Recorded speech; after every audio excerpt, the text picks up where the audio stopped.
एक लड़की की शादी उसकी मर्जी के खिलाफ एक सीधे साधे लड़के से की जाती है, जिसके घर में एक माँ के अलावा और कोई नहीं है। दहेज में लड़की को बहुत सारे उपहार और पैसे मिले होते हैं। लड़की किसी और लड़के से बेहद प्यार करती थी और लड़का भी। लड़की शादी होके आ गई अपने ससुराल। सुहागरात के वक्त लड़का दूध लेके आता है तो दुल्हन सवाल पूछती है अपने पति से। एक पत्नी की मर्जी के बिना पति उसको हाथ लगाए तो उसे बलात्कार कहते हैं या हक। पति ने कहा, आपको इतनी लंबी और गहरी जाने की कोई जरूरत नहीं है, बस दूध लाया हूं, पी लीजिएगा, हम सिर्फ आपको शुभ रात्रि कहने आए थे, कह के कमरे से निकल जाता है। लड़की मन मारकर रह जाती है क्योंकि लड़की चाहती थी कि झगड़ा हो ताकि मैं इस गवार से पीछा छुड़ा सकूं। है तो दुल्हन मगर घर का कोई भी काम नहीं करती, बस दिन भर ऑनलाइन रहती और न जाने किस किस से बातें करती। मगर उधर लड़की की माँ बिना शिकायत के दिन भर चूल्हा चौका से लेकर घर का सारा काम करती, मगर हर पल अपने होठों पर मुस्कुराहट लेके फिरती। लड़का एक कंपनी में छोटा सा मुलाजिम है और बेहद ही मेहनती और ईमानदार। करीब महीने भर बीत गए मगर पति पत्नी अब तक साथ नहीं सोए। वैसे लड़का बहुत शांत स्वभाव वाला था, इसलिए वह ज्यादा बातें नहीं करता था। बस खाने के वक्त अपनी पत्नी से पूछ लेता था कि कहाँ खाओगी, अपने कमरे में या हमारे साथ।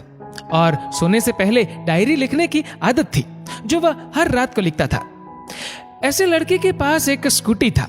वह रोज बाहर जाती थी, पति के ऑफिस जाने के बाद और पति के वापस लौटते ही आ जाती थी।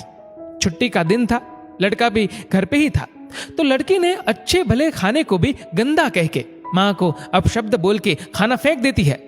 मगर वह शांत रहने वाला उसका पति अपनी पत्नी पर हाथ उठा देता है, मगर माँ अपने बेटे को बहुत डांटती है।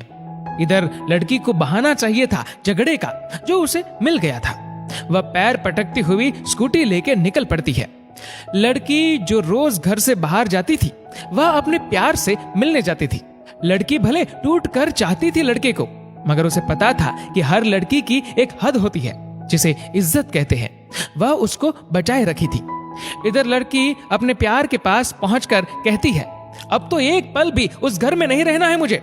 आज गवार ने मुझ पर हाथ उठा के अच्छा नहीं किया। लड़की ने कहा, अरे तुमसे तो मैं कब से कहता हूं कि भाग चलो मेरे साथ कहीं दूर, मगर तुम हो कि आजकल पे लगी रहती हो। लड़की ने कहा, शादी के दिन मैं आई थी तो तुम्हारे पास, तुम्ही ने तो लौटाया था मुझे। लड़के ने कहा, खाली हाथ कहां तक भागोगे, तुम ही बोलो। मैंने तो कहा था कि कुछ पैसे और गहने साथ ले लो, तुम तो खाली हाथ आई थी। आखिर दूर एक नई जगह में जिंदगी नए सिरे से शुरू करने के लिए पैसे तो चाहिए ना।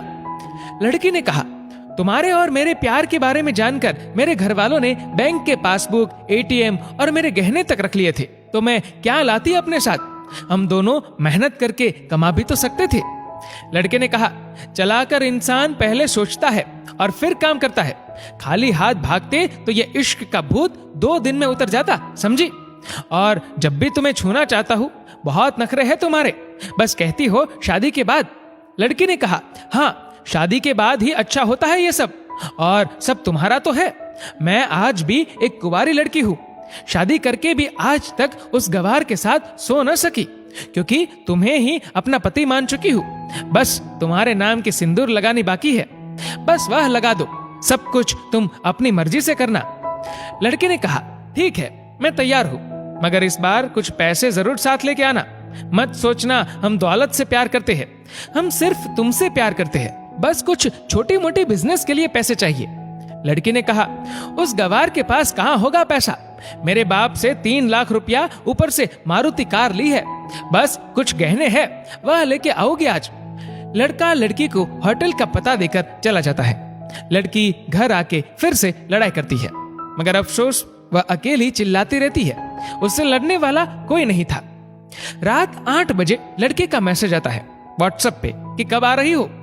लड़की जवाब देती है, सब्र करो, कोई सोया नहीं है, मैं 12 बजे से पहले पहुंच जाऊंगी क्योंकि यहां तुम्हारे बिना मेरी सांसें घुटती है। लड़के ने कहा, ओके जल्दी आना, मैं होटल के बाहर खड़ा रहूंगा, बाय।